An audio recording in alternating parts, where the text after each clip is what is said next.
Hello and welcome to the Red Bra Project. I'm Renee here, and we are here with episode number 47. Can't believe it, already 47 on the Red Bra Project with an incredible guest tonight. So we connected recently, and it was just kind of an instant connection. We just chatted about how we were kind of watching each other from afar a little bit, but we just knew, and when we kind of virtually met Tiyanna, we knew that we had to reach out to her and see if she was open to sharing her story and what she's doing out there and kind of how she's empowering not just women, but a specific group of women as well. And I mean, women of all ages can learn from her story. So we're so excited to have you tonight, Tiyanna. I'm so excited to be here, to be with you, and to be with your listeners and subscribers. Hi, everyone. Hey, yay, we're so excited. So why don't you start off by telling us a little bit about your background, where you currently are from, and kind of a little bit about your story that you're going to share with us tonight. Sure. So my name is Tiyanna Washington, and I am a licensed social worker based here in New York City. And I've been in the field of social work and advocacy for the past 10 years now, primarily working with the youth population, those that have been diagnosed with cognitive delays, behavioral disturbances, things along those lines. And I recently launched TspeaksNYC, a small business dedicated to raising mental health and wellness awareness for the youth population in underserved communities here in the city. And I've really founded this business on the belief that conversations around anxiety, depression, mental health awareness, self-love, self-esteem, what that looks like, I felt like those conversations should not be isolated to just adults. I felt like those are conversations that we should be having with our young people because they go through a lot. And a lot of the things I see young people go through today are simply things that I personally did not have to deal with when I was growing up. So I really founded this business on the belief that we can really impact and change the lives of young people one conversation at a time. And that's how TspeaksNYC came to be. That is so beautiful because it's as simple as that, to know that you have such a beautiful power in having one conversation. And even if it is just one conversation, the fact that you're going to keep having this one conversation, you're impacting and changing lives just by bringing it to light and talking about it and not keeping it hidden or, keeping it for the older demographic and things like that, because you're absolutely right. Our youth go through so much, especially For now sure. in social media. Yes, 100%. I mean, and I'm going to share it a bit with you later, but early when I was growing up, I had my own experiences with bullying. But here's the thing. My bullying experiences ended when the school day ended. At 3 p.m., I knew I no longer had to deal with it. But now with the advent of, all these social media platforms and outlets, as great as they can be, there's also a huge risk factor in a lot of that, in that it follows our teens home. And they have a really hard time unplugging from it. And the bullying, in a sense, follows them home as well. So whereas before you would think our child or our children are in the comforts of their home and is safe, that is no longer the case. Cyberbullying is something that so many of my teens are experiencing. And again, to your earlier point, they're not really talking with their parents about what it is that they're experiencing. When I host a lot of my community events or workshops at schools or libraries, one of the main things that they say to me is, Miss Tiyanna, we don't tell our parents about what we're going through. And when I ask them why, their response is, they're not going to get it. They're not going to understand. They're going to blow it out of proportion. And then what happens? They end up keeping these things bottled up inside, and they end up manifesting sometimes in really detrimental ways. Oh my gosh, you make so many great valid points. And so I feel like I just have 500 really quick questions just to kind of recap on what we just kind of went over. Bring it on. You are currently a full-time social worker, correct?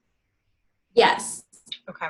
And you launched your company about 2 years ago, is that right?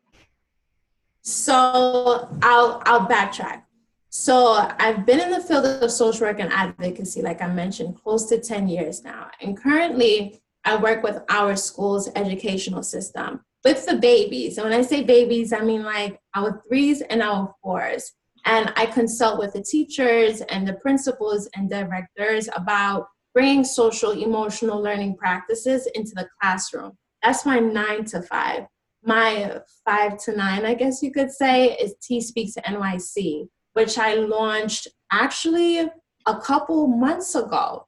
September of this year, we launched T Speaks NYC.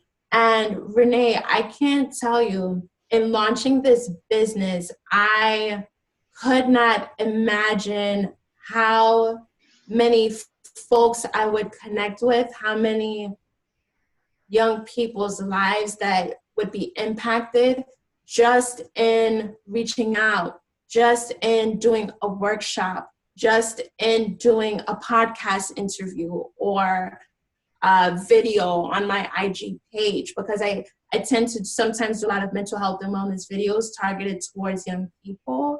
And since launching the business itself 2 months ago, I've honestly been overwhelmed in a good way with the response and feedback from schools that have reached out to partner, or nonprofits that have seen the workshops, from deans, from teachers who have seen some of my affirmation sessions, and they're like, we need this in our schools, we need this in our programs. So it's an overwhelming feeling, but in a really good way.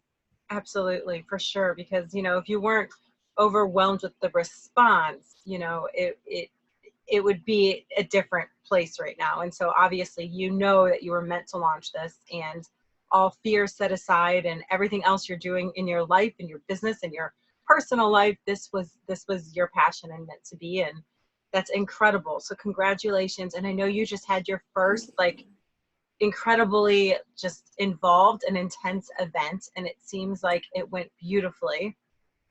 Yes, yes, yes. My inaugural Ban Bullying and Building Self-Esteem Summit. It was, I believe, maybe a week and a half ago now at this point. And it had always been a dream of mine to have a bullying summit for teen girls, because I had my own experiences with bullying growing up. I was teased for the color of my skin tremendously throughout early elementary. And at 9, 10, 11 years old, I had already understood what it meant to be pretty for a dark-skinned girl. That is what folks would say. Or you'd be so much more attractive if you were just a couple shades lighter. I mean, these were some of the things that I was hearing. So colorism was really big for me growing up. And going back to our earlier points, I did not share with my parents. And keep in mind, my parents and I, we have a really strong relationship, but I did not tell them, Renee. I really kind of kept it in until things kind of hit a head one day. I think it was maybe a good friend of mine, or maybe even someone I had a crush on, that really kind of ripped into me one day and was saying some really hurtful things. And I came home and I was a mess. I was crying. I was really upset. And my mom very much wanted to know, what is going on? What is the matter? I can see that you're not okay. And I told her everything. I told her about the things that they were saying in school, about my skin color. I told her how it was really kind of impacting the way that I was feeling about myself. I told her about my uncertainty with my parents are saying that I'm beautiful, but then I'm going to school and I'm hearing the complete opposite. And as a 10-year-old, 11-year-old, really struggling with that. And she had a very honest conversation with me about the importance of loving yourself, the importance of embracing who you are, and not only on the external, but internal as well. She spoke to me about the importance of blocking out the outside noise and really focusing on your own inner thoughts and beliefs about yourself, and also about self-hate and what that can look like for young people and how that manifests. And that kind of began my journey of self-love and embracing who Tiyanna was and what that meant, both physically, internally. And to that point, that's how my bullying summit was essentially birthed. I wanted to put on an event that I would have wanted as a young girl growing up. And in doing so, we actually sold out within the first week of launching the summit. We sold out, and I was over the moon. I called my husband. I was like, babe, the summit's sold out. It's sold out. Because also remember, I mean, in taking that leap of faith, right, you have a lot of doubt. Is this going to work? Yeah. Are people going to be interested? Will this be a success? Will it fail? I had, Renee, I can't tell you how many dreams I had that I showed to the summit and that no one was there, that it was an empty room, that we had no girls. And my husband would say, just relax, it'll be okay. And sure enough, we sold out. And I was able to really connect with some amazing young women who had pretty significant histories of bullying and trauma related to their bullying experiences. And I cannot even begin to describe what it felt like being in the room with those girls. It was magical. That is absolutely incredible. And I mean, the fact that you are becoming a trusted source, a person for these women to go to, these young women who need an outlet, who need somebody. And, you know, you may have wonderful relationships with your parents and, you know, but there is a disconnect when, you know, you're 9, 10, and 11 and you don't feel like you're going to be understood.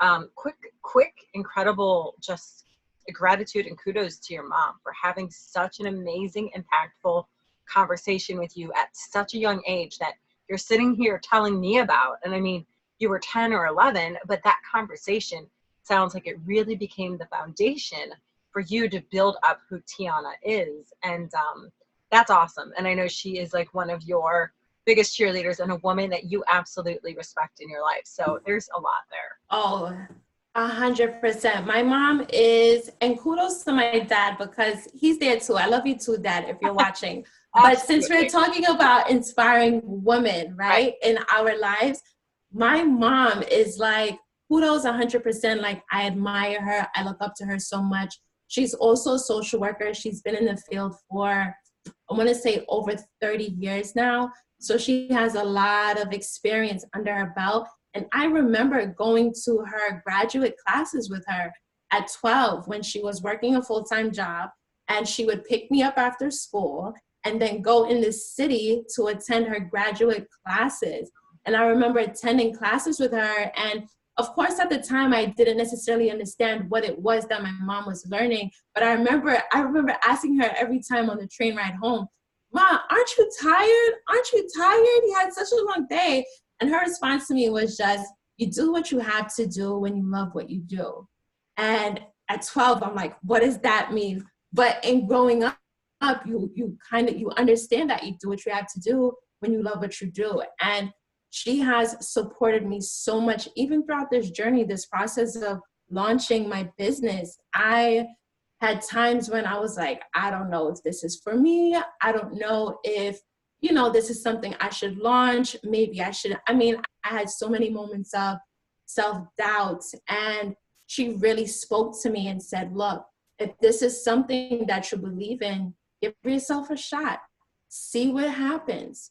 You know, you can try it and it fails and you try again, or you can really push at it and it works and it's successful and you prove yourself right. So kudos to Mom. Love you, Mom. Thanks for everything. She's definitely, one of my favorite people. That's so awesome. And I mean, that's a great segue to, you had, you know, just having your mom there supporting you during those tough moments and those times of doubt. I mean, we all have them. And it's funny because you even mentioned it yourself, but somebody can be on the outside looking in and they may not see any of that, but really it all happens right inside here. But how did you, and I really love the way you kind of break it down systematically, but share with our viewers how you push through some of the self-doubt and the fear to be able to launch your passion business, so to speak. What worked for you? Honestly, aside from having a really strong support system, to include my family, my husband, faith is really big for me. I'm not in a sense, super religious person, but I am very much faith-based. And a lot of times when I'm experiencing moments of doubt, I will lean on my faith to really kind of take me through it and to push me through that. Meditation is huge for me because my life can get very busy. Life is hectic for me. It just is. I have my 9 to 5, my 5 to 9 ventures with my husband that we dabble in. Life gets busy, and sometimes you can forget to just pause and to really take moments in. And before I launched my LLC, Renee, I had moments of thinking to myself of this isn't going to work. This isn't going to work. I had managed to convince myself that it would not work. I would come up with reasons why I shouldn't do it. Oh, it'll be too expensive to file the paperwork. Oh, there's so many people already doing this work.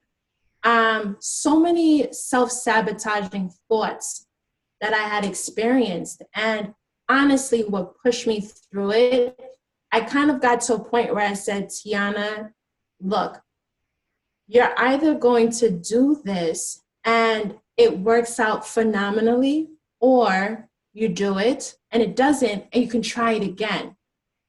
And when I kind of got honest with myself in that way, I felt the layers of fear slowly start to melt away. It wasn't completely gone, but I did find myself getting to a place of, you can do this. And I recently joined Instagram because I had a mentor tell me, you know, I think this would be a great tool for you, a great avenue for you to kind of see other folks doing this work and connecting with them.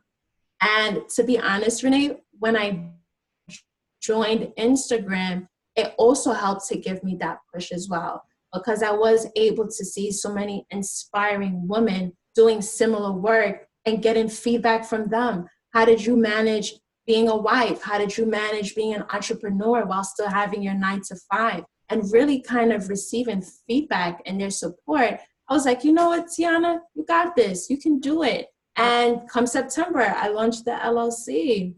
Yes, I love this because it is a beautiful example of using social media for the positive, honing in and focusing on being vulnerable, putting your needs out there, putting your questions out there, finding a support system that maybe you haven't met in person but online, and choosing to surround yourself virtually with those people, and then of course in person with your crowd that you choose to surround yourself from. So I think there's so much that can be learned from that.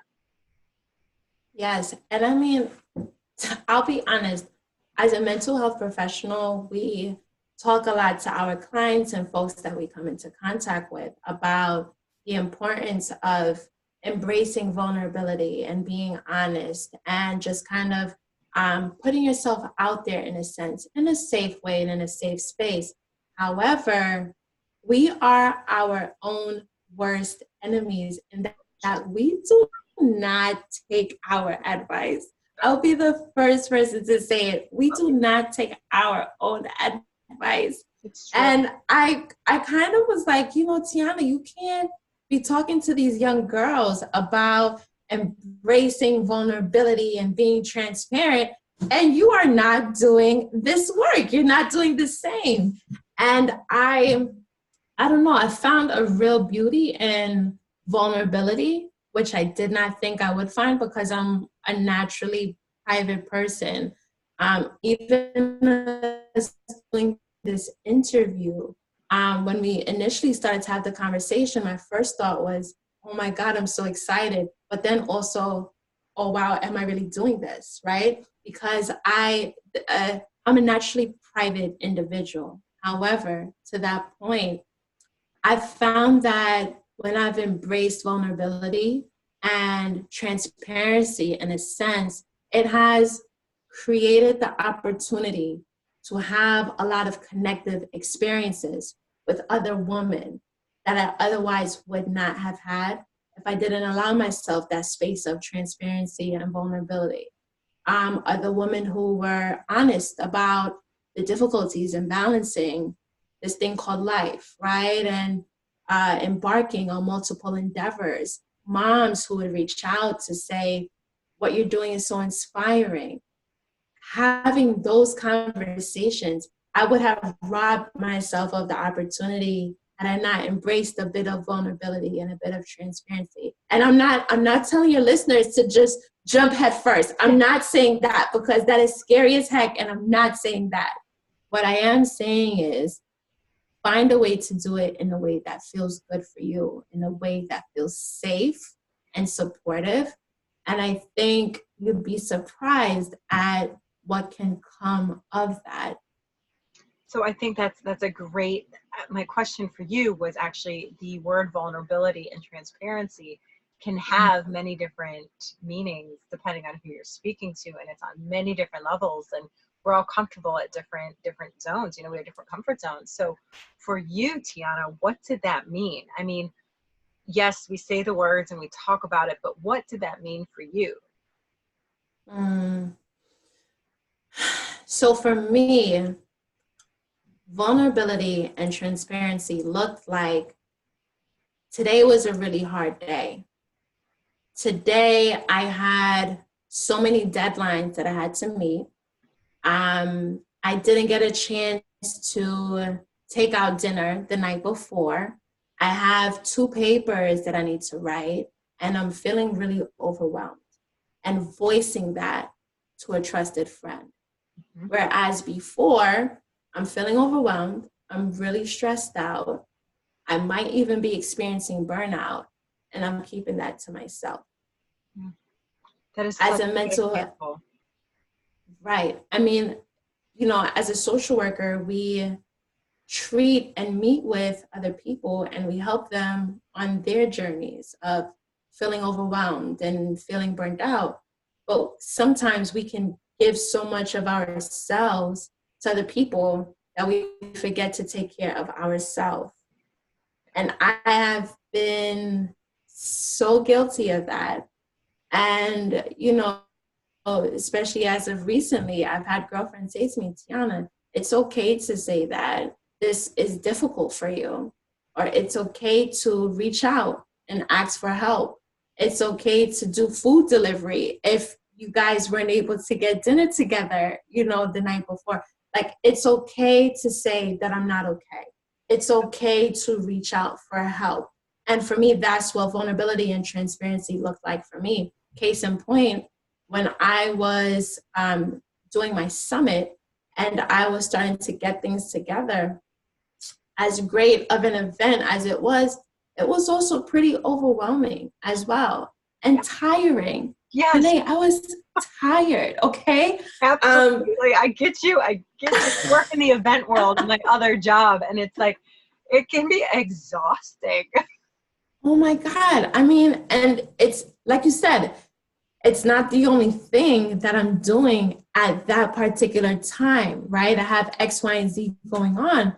So I found myself just really tired. And in thinking about the day of the event, I was talking to my girlfriend and saying, this is a lot. This is a lot for me. And her response was, well, did you reach out to secure volunteers? I said, no. She was like, Tiyanna, why don't you have volunteers? I was like, well, you know, I figured I could just kind of do it, I guess, on my own. I knew my mom would be there, so I figured I'd be okay. She said, stop. I need you to see volunteers out because this is a lot and you need help. And I said, okay. And thank God I did, because I could not have put on that event without the help of the amazing volunteers, some of which even reached out via social media. Going back to the, you know, highlighting the positives of social media, I had folks reach out that, came across my page or maybe saw one of my workshops and said, hey, I see you have an event coming up. I'd love to get involved. Let me know if you need help. And just the power of reaching out and being vulnerable, allowing folks to see you without that mask on. I find that so often we go around our everyday lives sometimes wearing masks, and folks have no idea what it is that you might be dealing with, what you might be going through. So I've started to take my mask off, Renee, and I like it. It's a little scary, but I'm learning to embrace it. It's a little sexy and freeing, right? Yes, it is. It is. Mm-hmm. Yeah. And I love the way you described what vulnerability and transparency meant to you, because, I think some people get afraid of that sometimes because they don't want to put everything and splash it all over social media. They don't know how do you vent without venting too much or too little or looking like a whiner. And so just the fact that you said for you, it's just about telling a trusted friend about your crap day that, in your world, it felt crap to you, but to somebody else, you'd be like, man, if I could just handle what Tiyanna's doing, my day would be like a 10. But, we all have different levels. And I think that hearing that you share that with somebody who's not, all over the social media place, it's privately, that is considered, being transparent. So. Absolutely. And to your point, Renee, also knowing the importance of boundaries as well. Sometimes it's helpful for me to reach out to folks and let them know, hey, I might need help with X, Y, and Z. But sometimes what I really need are moments for myself to really kind of pause and slow down and understand what it is that I might have to accomplish or what it is that I have to do, or to just kind of process something I'm dealing with. Sometimes I need that space for myself to be alone with my thoughts in my Zen den. I don't know if it'll come out clear enough for your listeners, but this is my Zen den. This is my retreat within my home where I come to just pause and take a moment. And sometimes you need that. So I think it's learning for yourself what you need at any particular point in time. A big thing that I talk to my teens about is the importance of coping skills and not just relying on one particular coping skill. Today, journaling might work really well, but tomorrow you might not feel like journaling. Tomorrow you might want to go for a walk outside. Yep. Or to have some time with your pet at home. It varies. You really have to figure out what works best for you, because everyone needs coping skills, but you need I would say a go-to 5 coping skills that really kind of help you to manage and mitigate whatever life might throw at you. I love that, because it's not just a one set and done, and different scenarios do call for different types of coping skills. I mean, sometimes you need to get the energy out. You need to run. You need to go get in a good workout, go for a walk, and other times you do need to go to your Zen den, which I was going to ask you about. It looks so tropical. I look at it and I'm just like, oh, that looks warm and fuzzy. I want to join you. So tell us more about that. That sounds like a completely intentional thing that you thought that works. Oh, it was very intentional. Thankfully, I had this space in my home to set up just a small space. I found myself in a space of life was moving very quickly, and as great as everything was, I really learned the importance of slowing down and meditation. And I wanted to have a space in my home where I could do that. And my husband, men, they talk about their men cave, yeah, but I wanted to have my woman cave, right? And I wanted to be intentional about what that looked like. And I very much enjoy meditation. I enjoy yoga. I enjoy scenery. I love water, and I love greenery. So I literally was at a thrift shop, and I came across these leaves. And I said, I'd really love to have some type of garden-esque type of feel in my home. I didn't know what it would look like, but I said, I'm going to pick these up. And I did. And I just started to put it together. And then I found this plant at, I think, Target. I love Target. I found this plant at Target. It was super cheap. And I just put it together. And whenever I come home, before I jump into anything, or sometimes after I've jumped into something, I like to come down here and to really take a few moments. I reflect on my day. I'm huge on gratitude. Gratitude is very important to me, because I think sometimes in our day-to-day, we can forget those small things that we are grateful for, small or big. And in reflecting on those things actually does make you feel better, even if for a little bit. Yep. So I come down here, I tell him, I said, give me my 5 minutes or my 10 minutes of alone time. And I come down here and I really just relax. And it's one of the most comforting feelings for me, especially living in a city like New York City, where everything is hustle and bustle, hustle and bustle. You better move or get run over. That's the kind of mentality here in the city. And it means everything to me to have this space to just calm and relax. So I mean, for me, it's this, but you know, some of my girlfriends say, well, Tiyanna, I don't have that space in my home to be able to do something like that. I said, it can be in your car. It can be in your bathroom, taking a shower. It can be a bath. It can be anything. Somewhere that feels good to you, a space that you can find that belongs to you, and make it your own. And that's what this Zen Den is. Yeah, I love it. And you know, the fact that that's, you know, you found your leaves at a thrift store, you know, and then you Yes. piece together all the little pieces. It doesn't have to be something extravagant and, you know, HGTV remodel and all of this stuff. You know, it can be something that Right. you find that works for you. And I think that makes it a lot more accessible. Right.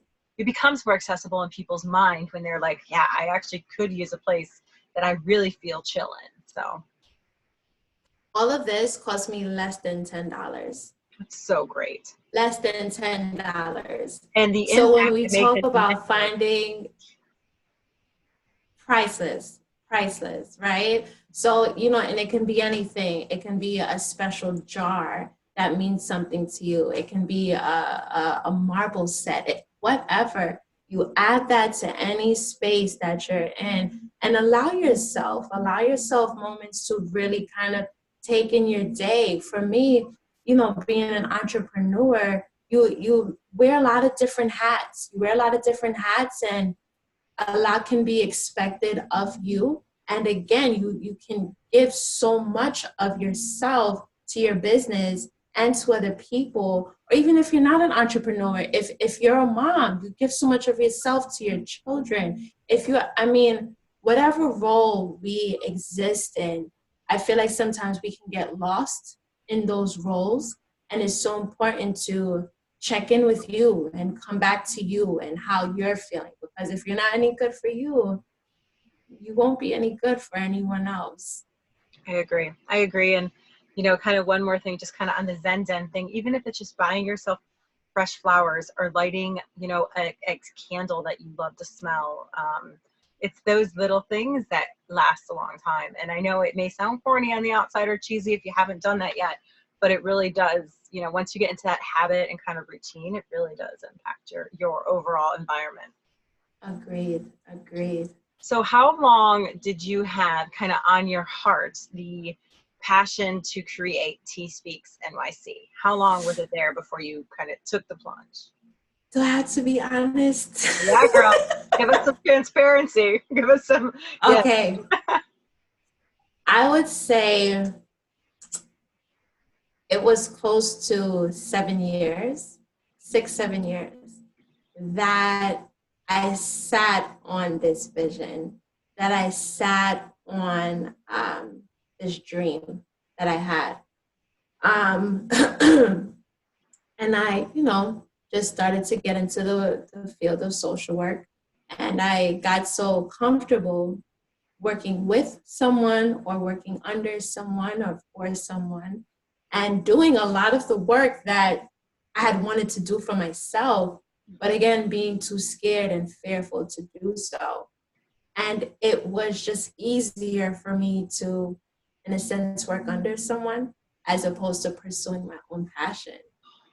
I love that. I love that statement because you say it was easier, but ultimately you knew you had to pursue your own passion because it wasn't the same. And that is amazing. So yeah, it was sometimes we get those little gut feelings of, you know, something needs to change. Yeah. Or there's this thing within us that feels like you could be doing something else.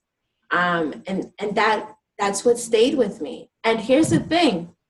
In that time, I had been moving throughout the world of social work. I had been acquiring really decent jobs that were great. I had gotten my master's degree. I, was doing all this great stuff on the outside, but no one really knew that internally I had this passion, this thing that I really wanted to do, because I kept it to myself for so many reasons. And this year, I was like, enough is enough.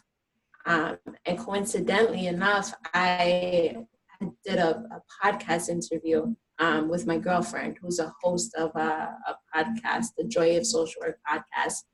And she spoke to me about accountability and what that looks like. And when the interview was over, she said, we both kind of mutually said, I think it'd be great if we held each other accountable for what it is that we want to do. And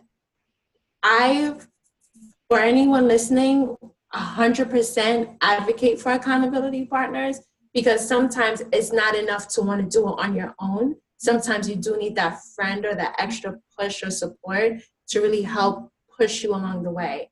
And I said to her, I'd be okay with that. I think at that point, I was starting to feel the itch and knowing that I want to do more. I need to do more. And I would say within a month of us doing that pact, I guess you could say, just took off.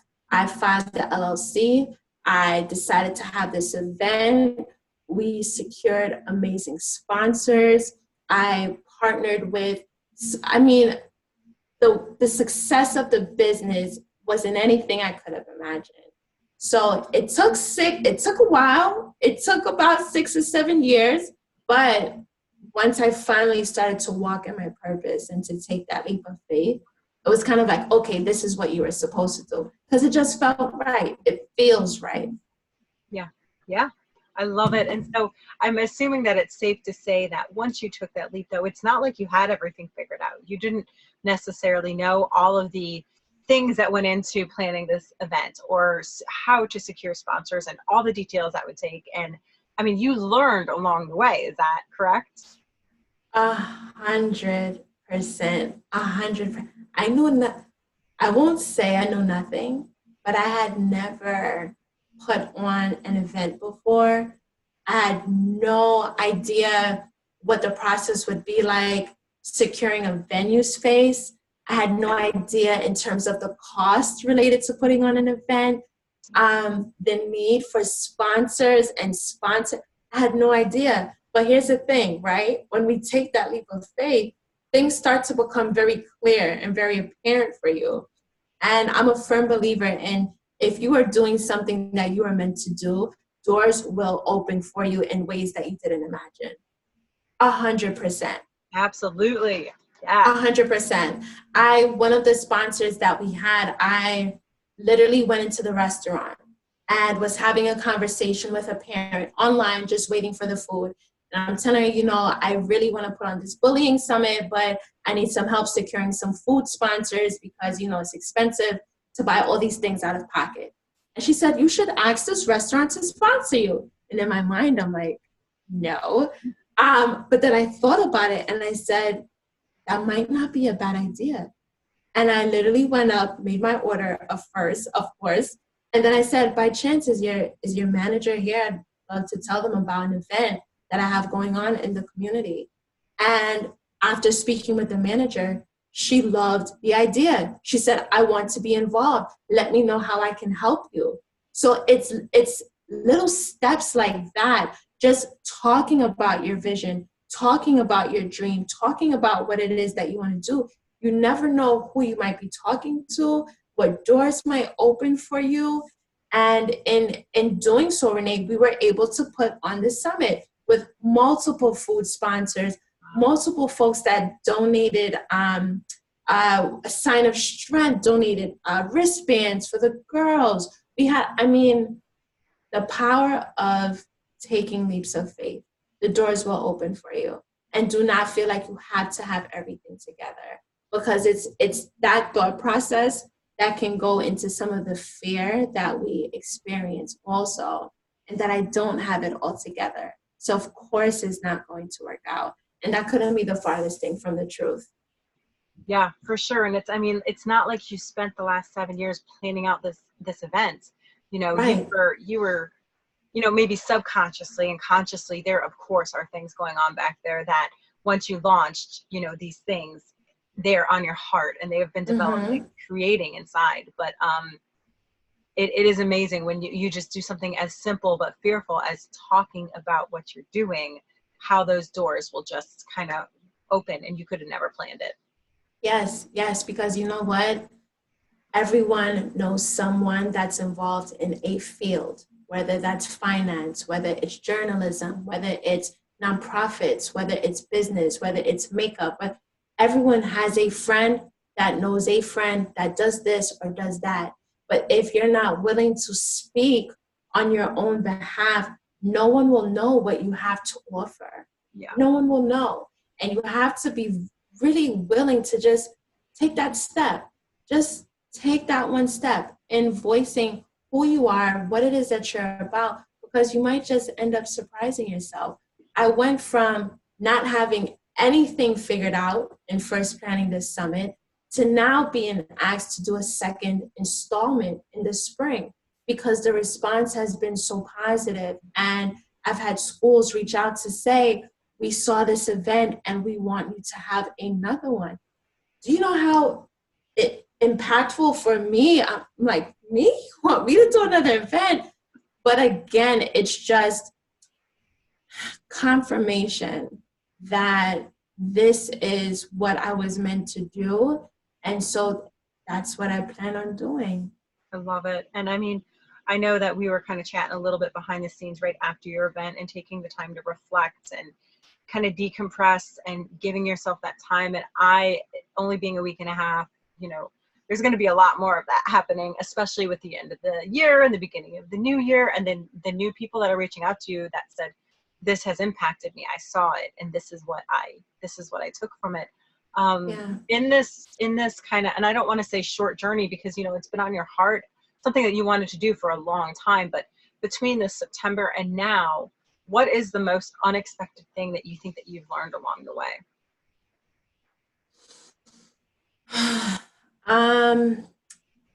The power of, I don't want it to sound cheesy, but it's just what it is for me. The power of just believing in yourself. I think as adults, we learn a lot of self-sabotaging behaviors, some of which can sometimes follow us from our childhood. And in having these self-sabotaging behaviors, we sometimes convince ourselves that we're not capable of fulfilling a certain passion or a certain dream. And for me, in being on this journey of just social work and advocacy, but in particular recently with TspeaksNYC, I've really learned the importance of believing in what you have to offer, because it's my inherent belief everyone has a gift, whatever that gift might be. Your gift might be doing hair. Your gift might be working with young kids. Your gift might be, running businesses. Whatever it might be, that is your gift. And I think we all deserve to tap into that to see what can come of it. Because in tapping into that, you can really, really surprise yourself in a good way at what you are able to accomplish. So believing in yourself, yeah. How does one work on their belief in their self? Taking time with themselves, because in the process of believing in yourself, sometimes you will stumble. That first restaurant that I went to was successful, right? They believed in the vision and they wanted to be a sponsor, but I didn't get a yes from everyone. Venue spaces that I went to, everyone could not accommodate or did not want to accommodate for whatever reason. folks that I reached out to participate or to be a part of, for whatever reason, just did not want to. And in receiving those no's can confirm your fear, which is something we have to be very careful with, right? Because if you're already in a doubtful or fearful space, when you're receiving no's from folks, those no's can confirm your fears. But if you go back to your why, if you go back to your, what does this mean for me? Why is it important for me? That in itself can help to push you and propel you. Because for everyone that said no, I tell you this, I made sure to find someone that would say yes. And we did, and we did. But it took being patient with myself. It took being honest with myself and very intentional about what it is that I wanted to do, right? So I want to work with youth. Great. What does that look like? Well, I want to do community workshops. I want to do speaking engagements at schools. How do you get to that? Well, I have to connect with certain folks. Being very intentional and very specific about your plan is key, because if not, it's easy to get sidetracked. It's easy for fear to creep in. But if you have that solid plan, if you are honest with yourself, and if you're patient and kind to yourself, that for me is what kind of helped me to really believe in what it was that I had to offer. That is so good. So good. And speaking about youth and who your target is, who you actually work with specifically, do you have a certain demographic specifically, just from an age range? Yeah, primarily ages 11 to 18.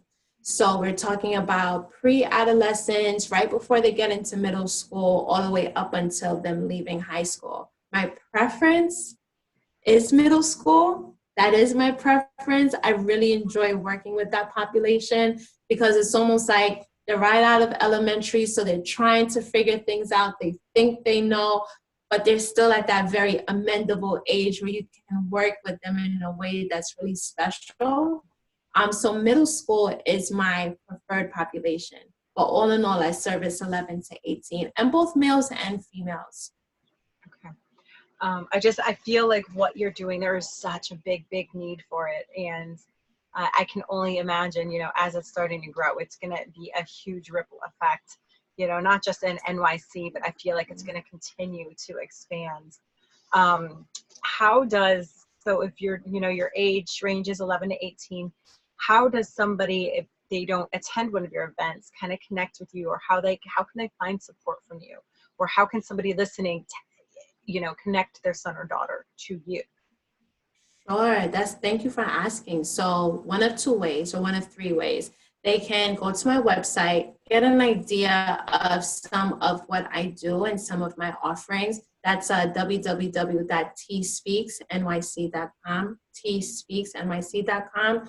They can also reach out to me via Instagram. I've had so many young people and parents as well reach out in my DMs to say, hey, I heard an interview that you did on this podcast, or I saw one of your workshops online and I'd really love to get involved.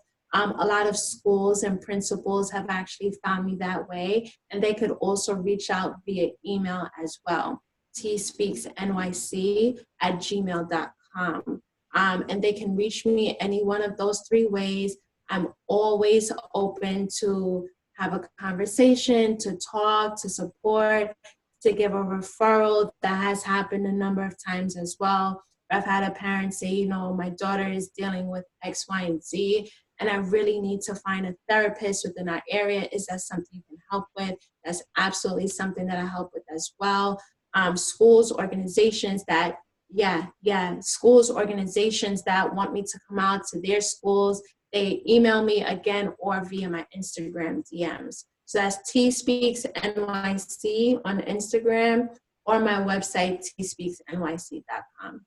Wow. To say that you have your hands full in what you're able to do I mean that with like a great heart, because you are helping so many people by that wide range. Just the fact that you're able to help connect somebody to, a counselor or, a psychologist or somebody is really huge. And that that's a very specific type thing. You just, it's nice to have a warm referral going into that because it can be very intimidating.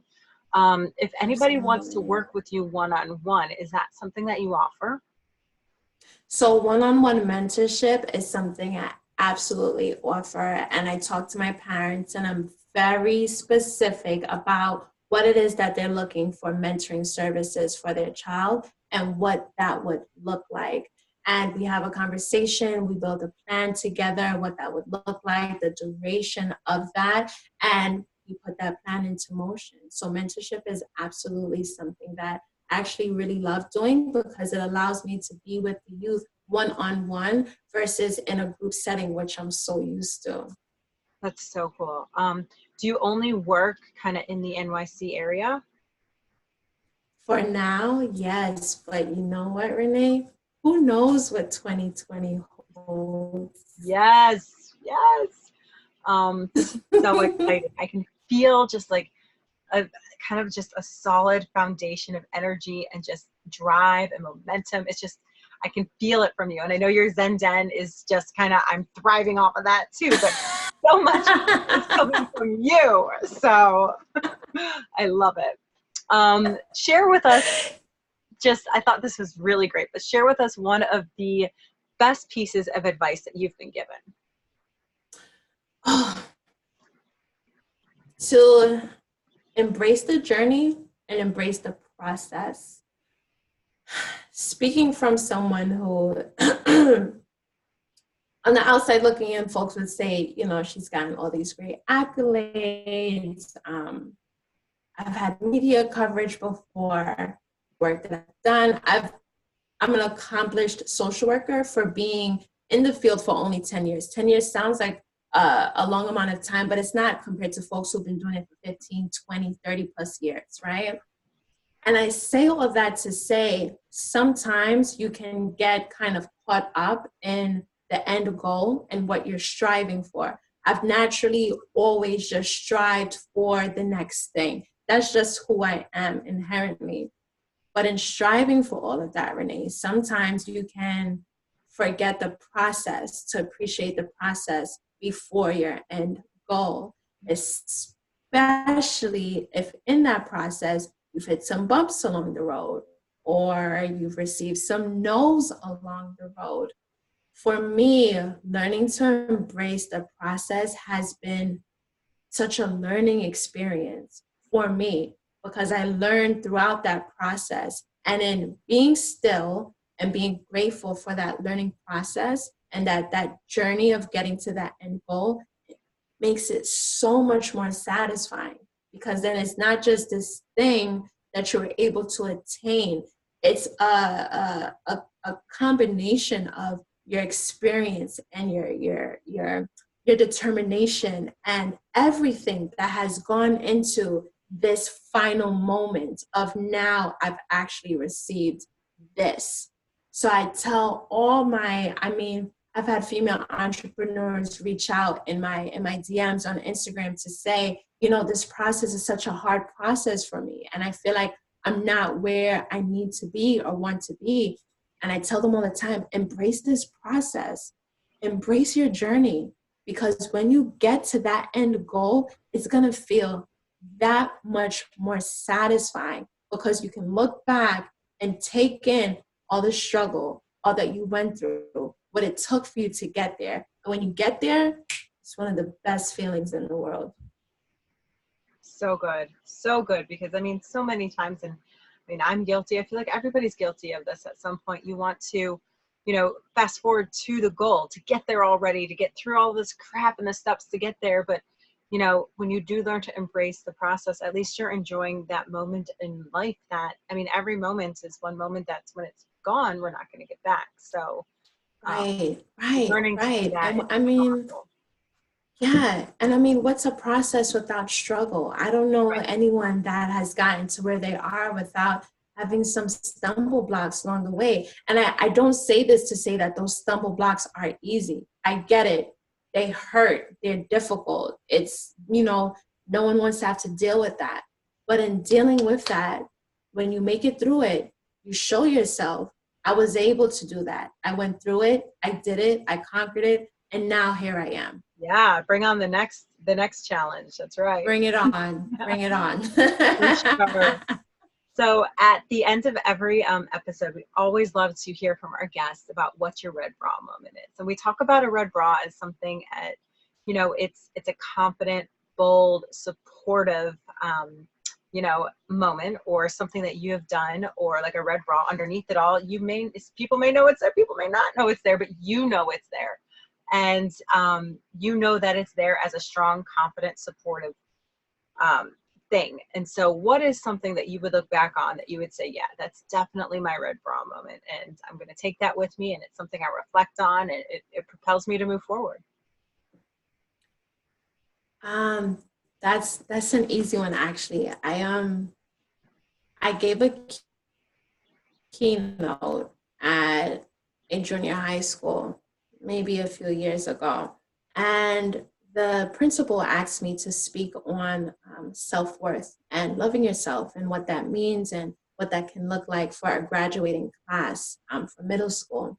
And I went up there, I did my spiel as I always do, and after my speaking engagements, I'm usually really tired because I put so much into it. There's a lot of energy that goes into it. And after, I typically like to, kind of fade into the background. And there was a young woman, I think she was maybe 13 or 14 years old, who was really trying to get my attention. And I went to speak with her. She said to me, she goes, all the kids call me Miss Tiyanna or Miss T. She goes, Miss T, you are so amazing.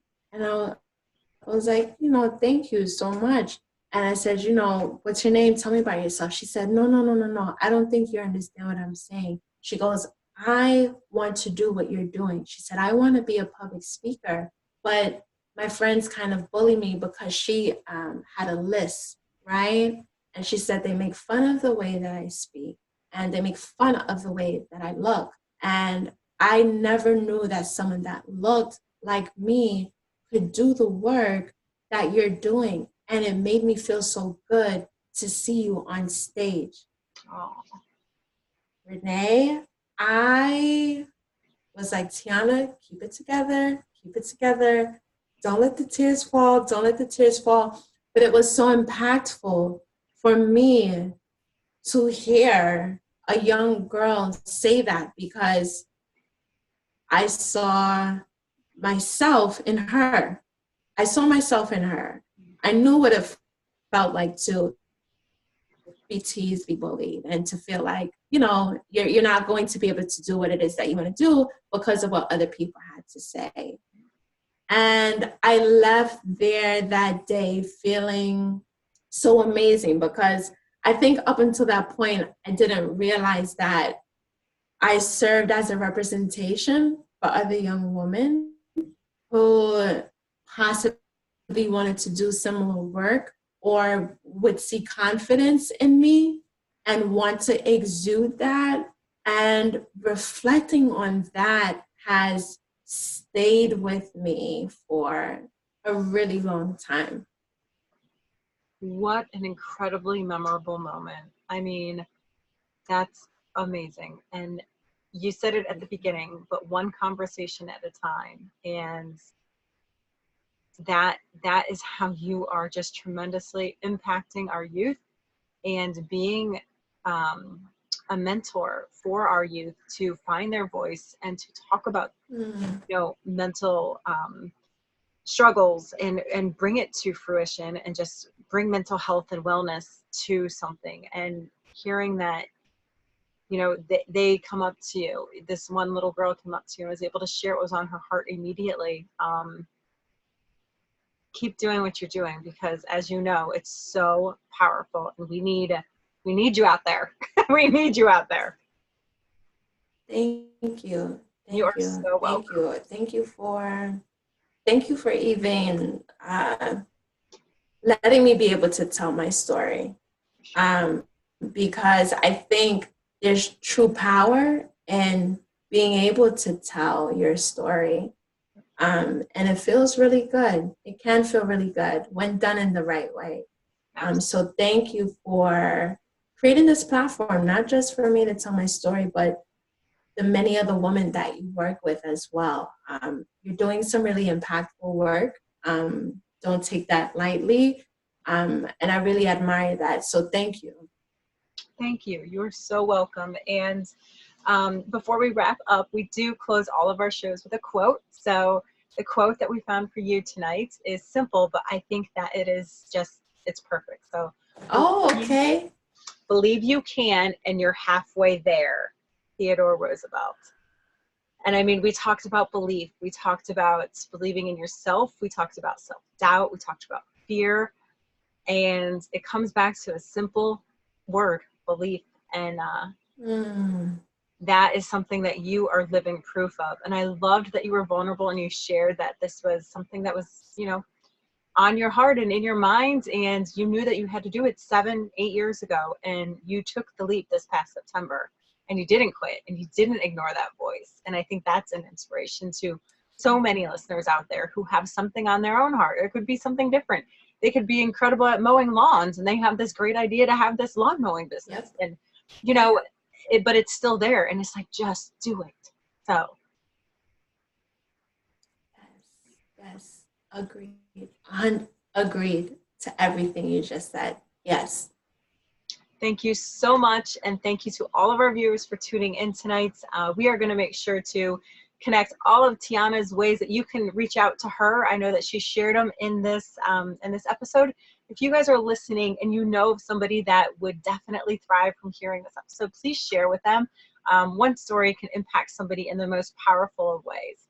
So we feature all kinds of stories from all over the globes, plural, yeah, but all over the globe. And, you know, make sure to subscribe to our channel and follow us over at the Red Bra Project on Instagram. So that's where we get all of the updates that we stay pretty current over there. And then you can go and check out all of our past guests, blog posts, and everything on the redbraproject.com, and of course on our YouTube channel. So Tiyanna, thank you for your time tonight. Thank you. Bye, everyone. Looking forward to connecting with you guys. Sounds great. Thanks, everybody. Have a wonderful night.